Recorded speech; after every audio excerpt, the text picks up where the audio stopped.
Hey, I'm Charles with Rocky Mountain. Today we're going to be changing out our drive belt on our Polaris RZR XP 1000.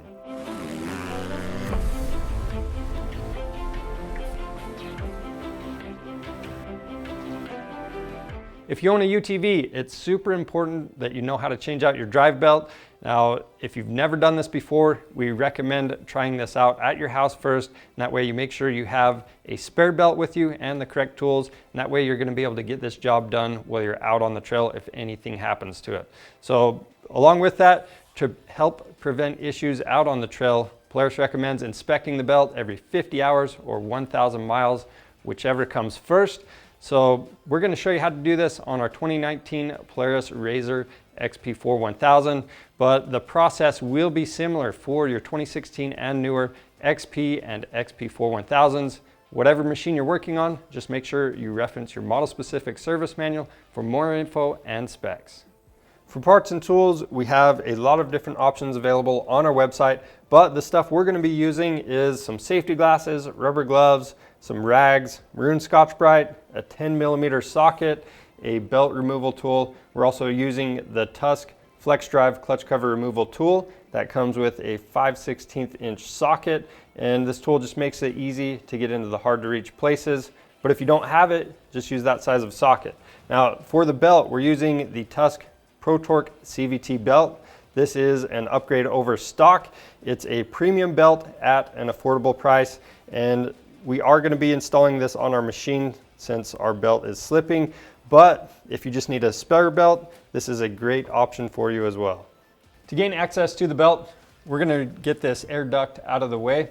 So I'm going to remove the bolt from this bracket and then use that flex drive tool to loosen up the clamp and pull the hose out of the way. Next, we're going to take out all the screws in the clutch cover and remove it.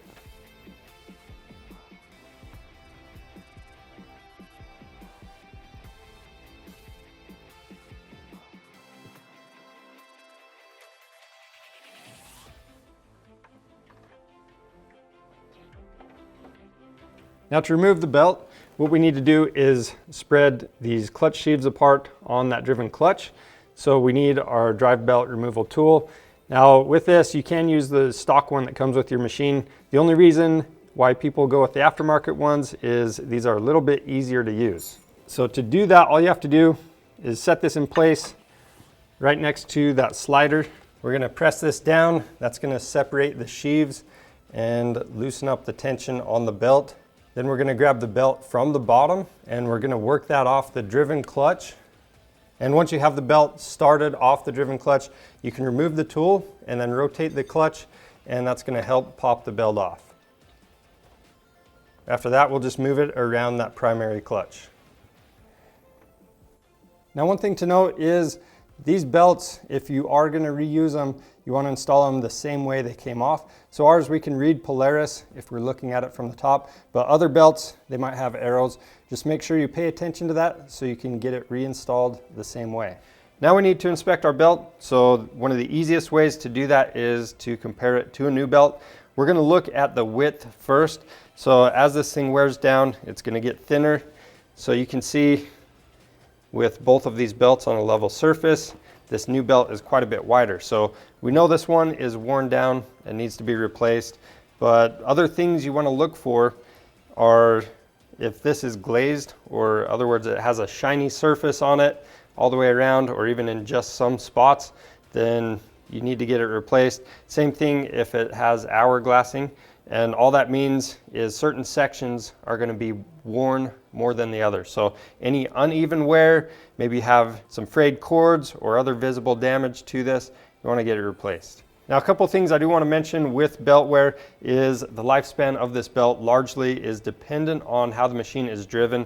So if you have a belt that keeps getting glazed, then you know that's happening from high heat, and you want to pay attention to things like maybe have your machine in high gear while you're doing low speed stuff. And if you want to better keep an eye on that, you can install a belt temperature sensor.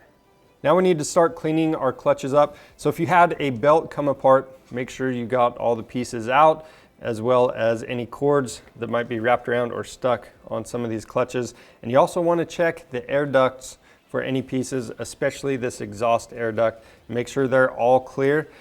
Once you've done that, we can go ahead and use some compressed air. We're going to clean all the dust off of these clutches. And when you do that, it's a good idea to wear a dust mask and do this outside. Once the dust is blown out, we need to inspect the clutch sheaves. So we're going to inspect them for damage as well as glazing. So with this, if you run your fingernail across the face of that clutch sheave and you feel any deep grooves, you definitely want to get the clutch replaced. Now, as far as glazing goes, if you see a shiny surface or dark surface on the sheaves, you want to use a little bit of Scotch-Brite, and we're just going to clean that up on all of the sheaves, and then we'll wipe everything out with a rag. Now, if you need a more in-depth explanation of how to inspect your clutches, we do have some videos on how to do that. Maybe you notice something weird in there and need to find out what's going on. Now, I do want to mention that the whole reason we scuffed up those clutch sheaves is we don't want to run a new belt on a glazed surface because it's going to have a higher chance of slipping if we do. And just to make sure I don't have any leftover debris from that Scotch-Brite, I'm just going to blow these out one more time. To install the belt, if there's arrows, make sure those are on top going towards the front of the machine, or if you just have wording, make sure you can read the words from the top when you install this. So we're going to work this around our drive clutch. We'll use our belt installation tool next to that slider block. We'll spread the sheaves and then work the belt into place. Once you have the belt started, you can remove that installation tool, and then you're going to want to make sure the belt is on as far as it can go, and then rotate that driven clutch and the belt should pop into place.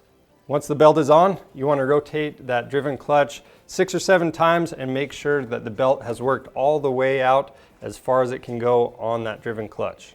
If you don't do that, it's going to be like starting in a high gear and you could possibly damage your belt. So make sure you do that step. Next, we want to make sure that the inside of our clutch cover is clean. So we're going to wipe that out. Then we'll make sure that our gasket is in place all the way around and in good condition. And then we can install the clutch cover using the screws we removed. And when you tighten these screws down, make sure you don't get them over tightened. They're just going into plastic and you don't want to break it. After that, we'll reinstall the air duct and secure the clamps. And that's it for changing out the drive belt on your Polaris RZR XP or XP4 1000. If you need that Tusk Pro Torque CVT belt or any of the tools we use today, check out our website. We have a lot of different options on there. And for more helpful content like this, subscribe to our channel. Thanks for watching.